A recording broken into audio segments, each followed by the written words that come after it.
The first time Second LT, Daniel Dix Harrison, saw the aircraft, he froze mid-stride on the hot, shimmering tarmac of Port Moresby. The new fighter sat at the far end of the strip, heat waves turning its long wings into a wavering mirage. It looked wrong to booms, a cockpit pod in the middle, twin engines jutting out like swollen muscles. "What the hell is that thing?" he muttered. The men of the 39th Fighter Squadron burst into laughter. "Behold," someone shouted, "the Flying Fork!" Another pilot cupped his hands around his mouth.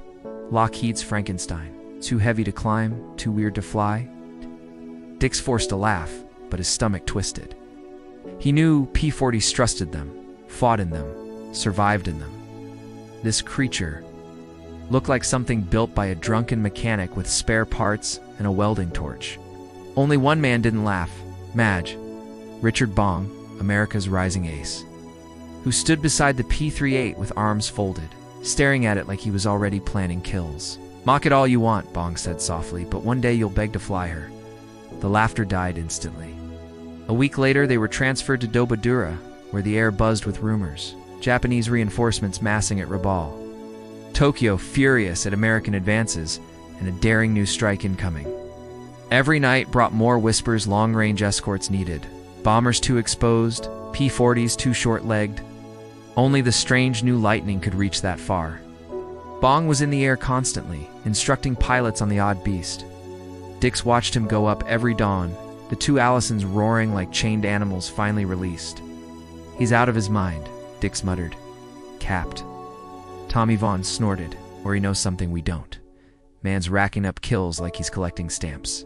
"Yeah, because he's flying that thing." Dix pointed toward the twin-tailed silhouette.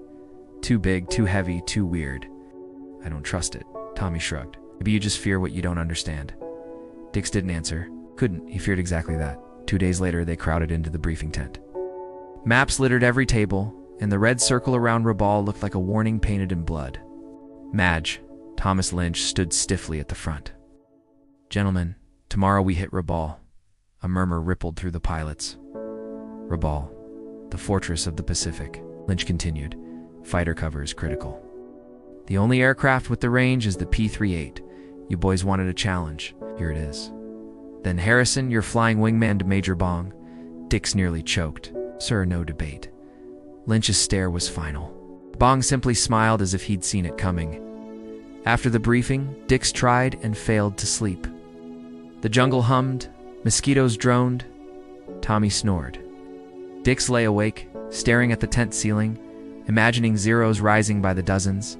Japanese pilots were elite, aggressive, fearless. And tomorrow, he'd face them in a plane he didn't trust. A shadow moved at the entrance. Bong stepped inside. "Couldn't sleep either, huh?" Dix sat up. Trying to, Bong pulled up a crate. "It's normal to be scared before a first run in a new bird." "Are you scared?" Dix asked. Bong surprised him by nodding. "I'm alive because I'm scared. Fear keeps you sharp, but don't let it lie to you. The lightning isn't your enemy, she's your edge." Dix swallowed. Bong stood. "Get some rest. But tomorrow we show Rabaul what this weird plane can do." Dawn rose like molten copper as the P-38's thundered down the strip. Dix felt the twin engines vibrating through his bones. "Lightning lead to all aircraft," Bong's voice echoed in his headphones. "Climb to 24,000. They soared above layered clouds until the sky opened, revealing the vast blue horizon, peaceful, deceptive. Then, far ahead, the coastline of New Britain sharpened. Rabaul emerged.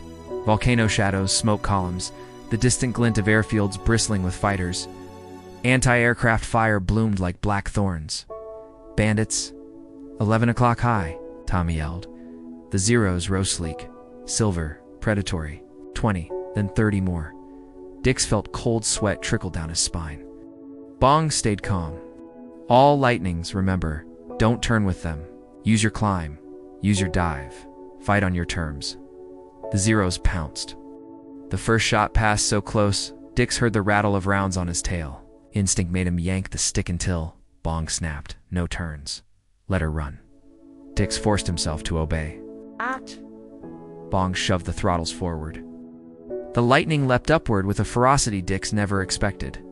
The Zeros tried to follow, stalled, fell back. Now, Bong flipped, inverted, and dove. Dix followed. Wind screamed along the canopy. The P-38 gained terrifying speed, turning the world into streaks of color. Japanese fighters flashed past like startled birds. Bong fired a burst. A Zero disintegrated in fire. Dix lined up another, squeezed the trigger, and watched it spin down trailing smoke. His voice trembled, half laughing, half shocked. Shishi moves like nothing I've ever flown. Don't fall in love yet, Tommy joked. She bites back, and the sky erupted. Zeros everywhere, crossing, diving, circling. A bomber exploded below, flaming debris spiraling. Dix rolled to avoid a burst of tracers. Bong's voice cut through the chaos. Stay high. Dive only when you have advantage. Bong's lightning weaved through enemy fire with impossible precision. 3 Zeros boxed him in. Dix's heart hammered. Major, break. They've got you. But Bong didn't panic. He nosed down into a dive steeper than anything Dix had ever seen. The Zeros followed too late, realizing their mistake. The P-38’s weight and twin engines gave it a dive speed the nimble Japanese fighters couldn't match. The Zeros wobbled, overshot, lost control. Bong looped back up behind them. 1 burst. 2 kills. A third Zero tried to escape, but the Lightning's deadly speed ran it down like a predator chasing prey. Dix stared in awe. The thing he'd mocked now looked almost alive, a twin-tailed wolf hunting through the sky. He snapped out of it when another Zero latched onto him. Dix doved hard. The lightning screamed downward, metal groaning. The Zero stuck to his tail for a second, then fell behind, unable to keep pace. Dix leveled out, pulled up sharply, and blasted the enemy to pieces. Minutes later, the Japanese attack faltered. The surviving Zeros fled toward Rabaul. Bong's voice came through, steady but winded. All right, boys, head home. The long return flight passed in dazed silence, engines droning like distant thunder. Dix kept staring at the twin tails gleaming in the morning sun. Still stunned that the aircraft he'd insulted now felt like the only thing standing between him and death. When they landed at WWII, ground crews rushed out cheering. Bong climbed out, face dripping sweat and streaked with grime. How many did you get, Major? A mechanic asked eagerly. Bong shrugged. 3, maybe 4. Dix approached him, throat tight. Major, I owe you an apology. Bong raised an eyebrow. For what? For mocking her, for doubting her. The lightning saved my skin today. He touched the cool metal of the twin tail. And so did you. Bong gave a small, warm smile. I told you she had fangs. That night, under dim bulbs strung across the mess tent, the pilots recounted every moment. Dives, climbs, kills, close calls. The twin-tailed monster they once joked about was now a legend.